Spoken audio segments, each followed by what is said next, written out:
ముక్కు పచ్చలారని ముద్దు బిడ్డలు, కాళ్ల పారాని కూడా ఆరి నూతన దంపతులు ఎంతో మంది ఈ దారిదోపిడి ముఠా ఘాతుగాలకు దారుణంగా బలైపోతున్నారు.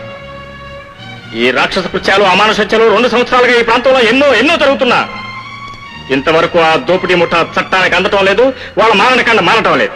ఆ రాక్షసులు బరి తెగించి విచ్చలవిడిగా విజృంభించడానికి అసలు కారకుడు రంగా అని పిలువబడే దుర్మార్గుడు సార్. ఎవరన్నారు? నేరం చేసిన వాళ్ళతో పాటు ఆ నేరస్తులకు సహాయం చేసిన వాళ్ళు కూడా నేరస్తులే అవుతారు. ఆ దుర్మార్గుల ఆచూకీ తెలుసుకోవాలంటే రంగా ఒక్కడే ఆధారం కాబట్టి అతనికి సరైన శిక్ష విధించాలని, తద్వారా మిగిలిన దొంగలు కూడా పట్టుకోవడానికి అవకాశం లభిస్తుందని కోర్టు వారికి నేను మనవి చేస్తాను. ఎక్స్క్యూజ్ మీ ఇన్స్పెక్టర్, నీతి, నిజాయితీ, సిన్సియారిటీ, దేశభక్తి వగైరాలున్న మీలాంటి ఇన్స్పెక్టర్లు మరీ ఇలా ఆవేశపడిపోతే ఆరోగ్యం దెబ్బతింటాం, అందువల్ల దేశం నష్టపోవటం లాంటి ప్రమాదాలు ఉన్నాయి. కాబట్టి మీ ఆవేశం కొంచెం తగ్గించుకుని నేను అడిగే ప్రశ్నలకి సమాధానాలు చెబుతారా?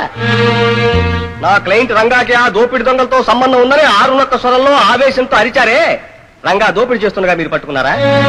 లేదు. కానీ ఎక్స్క్యూజ్ మీ, ఈ కానీలు గీనీలు ఏనాడో పోయినాయి గానీ అడిగిన దాని జవాబు చెప్పండి. ఆ దోపిడి దొంగలకి రంగా ఫోన్ చేశాడని కూడా ఛార్జ్ షీట్ లో ఇరికించారు. రంగా ఫోన్ చేస్తుండగా మీరు చూశారా? లేదు. కానీ మళ్ళీ కానీ మీరు చూశారా అని అడుగుతున్నాను. చూడలేదు. Thank you inspector. Please note this point your honour. నేను చూడకపోయినా చూసిన సాక్షిని హాజరుపరచగలను.